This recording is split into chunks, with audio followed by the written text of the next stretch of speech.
نوری نەمر لە نووسینی محەممەد فەتحوڵڵا گولەن، خوێندنەوە هیوا کۆی، خوێندنەوەی ئایەت و حەدیث محەممەد عەبدوڵغەنی.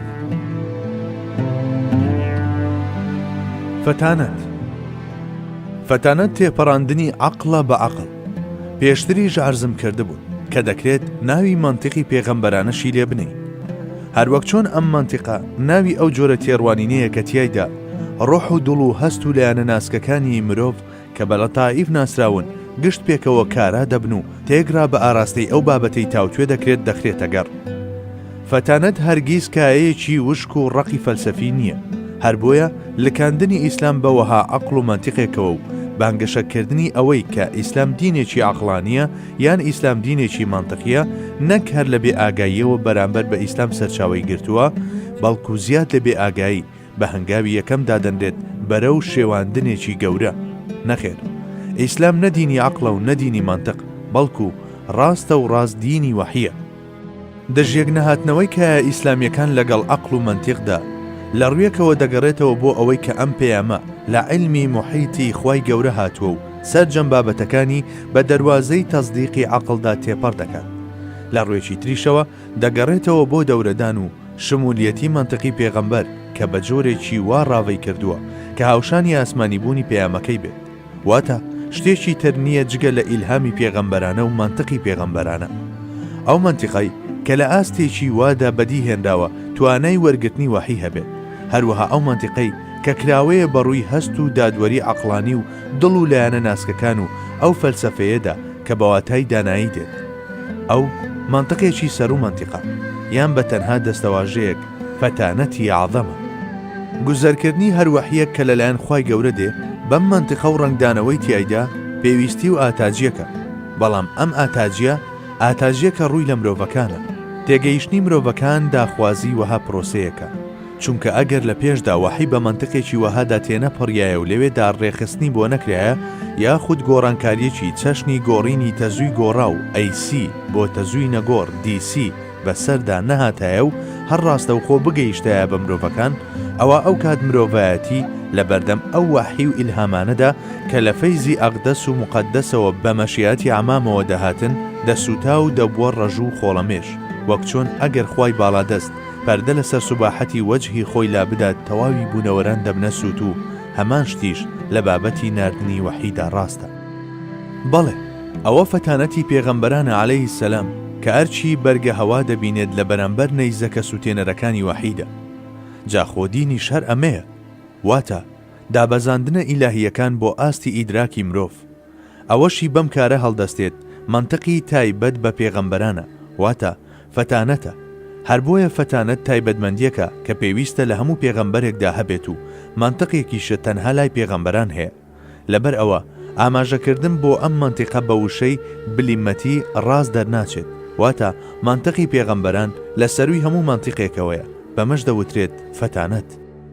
ئاخر ئەگەر ئەم فەتانەتە لە پێغەمبەراندا عەلەیهی سەلام نەبووایە، چۆن دەگونجا لە بەرامبەر سەرجەم ئەو پرس و بابەتانەی کە ڕووبەڕووی دەبوونەوە لە ڕەخنە و گومانی نێیارەکانیانەوە بگرە هەتاکو پرسیاری دۆستەکانیان ڕاوە و وەڵامی ساڕێژکەر و گومانبەر پێشکەش بە دوێنراوەکانیان بکەن.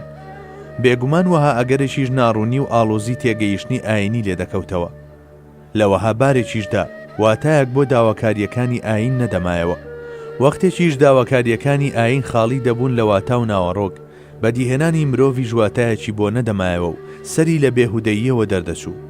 جابۆیە سەرهەڵدانی سەرجەم ئەم دەرەنجامە نەرێنیانە بەستراوەتەوە بە پڕچەکردنی پێغەمبەران بەوەها مەنتیقێکی دەراسا و لە عادەت بەدەر. بەڵێ، پێغەمبەران سەرفراز کراون بە فەتانەتێک کە زۆر بە ئاسانی بتوانێت بەسەر هەموو کێشە و ناڕەحەتێکدا زاڵ بێت.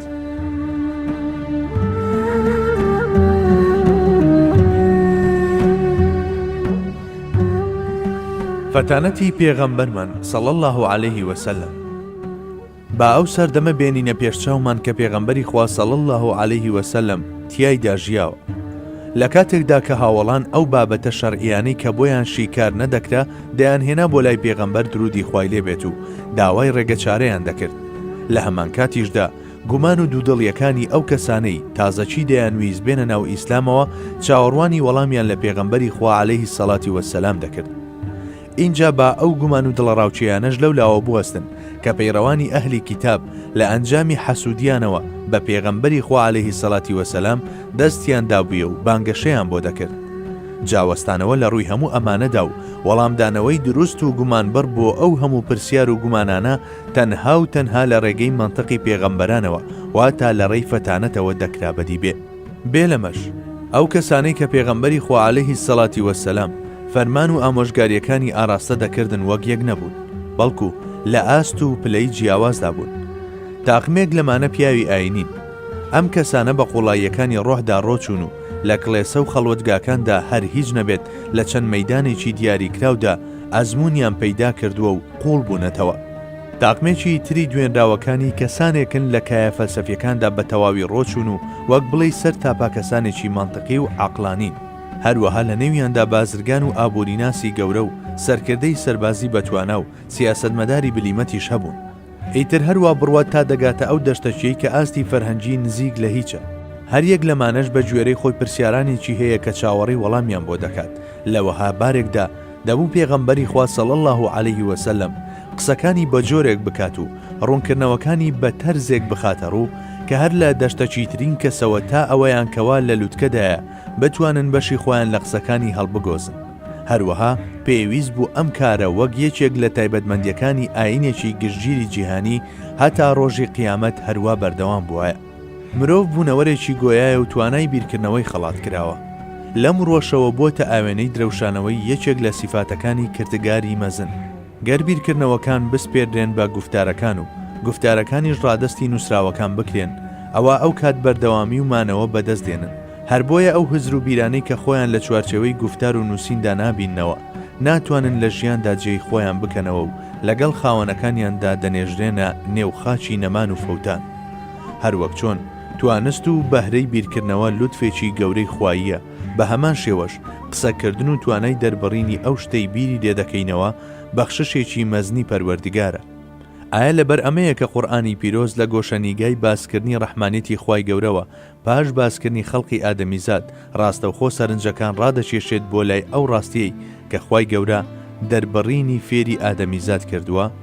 ئەوە تا دەفەرموێ عەلەمەه البەیانە، هەر ئەو مرۆڤی فێری دەربڕین کردووە. هەر لە سەردەمی حەزرەتی ئادەمەوە مرۆڤەکان بیر دەکەنەوە و دەبێژن، هەتا دنیاش دنیا بێت هەروە بەردەوام دەبێت. لەگەڵەوەشدا نەبیرکردنەوە، نەدەربڕین، نەقسەکردنیش هیچیان دواییان نایەت. ئەمەش لە سۆز و میهرەبانی بێسنووری پەروەردیگارمانەوەیە. بەڵێ لە نێو گرۆی ئادەمیدا کەسانێک کەوا لە فراوانترین و گشتگیرترین ئازدا بەهرەمەندی درەوشانەوەی ئەم ڕەحمەتە بوو بێتن پێغەمبەرانن. لەسەر و هەمووشیانەوە خاتەمی ئەنبیا حەزرەتی محەممەد المستەفا صلی الله عليه وسلم. ئەگەر بمانەوێت لەم بەهرەمەندی پێغەمبەران عەلەیهم السلام لە پێشی هەمووشیانەوە پێغەمبەری سەروەرمان عەلەیهی سەڵاتی وەسەلام تێبگەین، ئەوە پێویستە لە ڕوانگەی فەتانەتەوە بۆ ئەو بابەتە بڕوانی، واگەرنا مەحاڵە بە بێبوونی فەتانەت ئەم پایەیە بەدەست بێت، کەواتە فەتانەت تایبەتمەندیەکی زۆر گرنگی پێغەمبەرانە. هەموو پێغەمبەرێک خاوەنی هێزێکی ئیدراکی بەرز و مەلەکەی گزارشکردنە لەو ئیدراکانە. بە جۆرێک تەنانەت ئاڵۆسترین و گرفتاویترین بابەتەکان بەو پەڕی ئاسانی چارەسەر دەکەن. کاتێکیش دێن و مەبەستەکانیان ڕوون دەکەنەوە، هەمان شەقلی سانایی و ئاسانی بە ڕوخساری دەربڕینەکانیانەوە دیارە. هەموو دەربڕینێکیشیان وەک بڵێ سەهلی ممتەنیع، واتە ئەوانەی گوێیان لە قسەکانیان دەبێ وا گومان دەبن کە خۆشیان بە هەمان شێوە بتوانن قسەی لەو جۆرە بکەن. بەڵام کاتێک دەست دەدەنە ئەم کارە بۆیان دەردەکەوێت کە قسە و گفتاری هاوشێوەی ئەوان هەرگیز لە توانادا نییە، چونکە هەر لە سەرەتاوە باسکردنی ئەو مەسەلە زۆر گرانانەیان لەلایەن خوای گەورەوە بۆ ئاسان کراوە. بەڵێ ئەو ڕەونەق و جوانی گوڵی پشکوتوی گفتاری پێغەمبەران هەیەتی هەرگیز لای کەسانی دی بەدی ناکرێت. ئەوە تا هەر کێشەیەک بەهاتایە بەردەم پێغەمبەری خوا صلی الله عليه وسلم بێشک چارەی بۆ دەدۆزرایەوە.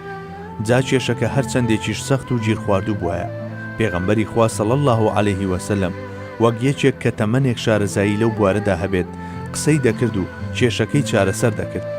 هەر لەبەر ئەمەشە کە بێرنارد شۆ ناچاری وتنی ئەم وشانە بووە سەبارەت بە پێغەمبەری خوا عەلەیهی سەڵاتی وەسەلام لەم سەردەمەدا کە کێشەکان بەسەر یەکدا کەڵەکە بوون و چاوەڕێی چارەسەرێک دەکەن لە هەموو کاتێک زیاتر پێویستیمان بە حەزرەتی موحەممەدە کە بەدەم خواردنەوەی کوپێک قاوەوە تەواوی کێشەکانی چارەسەر دەکرد ئەوە تا ئەم سەدەیەی تیایدا دەژین جەنجاڵە بە گرفت و قەیرانی ئابووری و کۆمەڵایەتی و سیاسی و هەمووشیان چاوەڕێی چارەسەرێکن جابۆیە ئەمڕۆ هەموو لایەک بە دۆست و دوژمنیشەوە بۆیان دەرکەوتووە کە بەبێ گەڕانەوە بۆ کانیاوە سازگار و ڕوونەکەی پەیامی نەبەوی ئەستەمە شەوگاری گرفت و کێشەکان ڕۆژگاری چارەسەر بە خۆیانەوە ببینن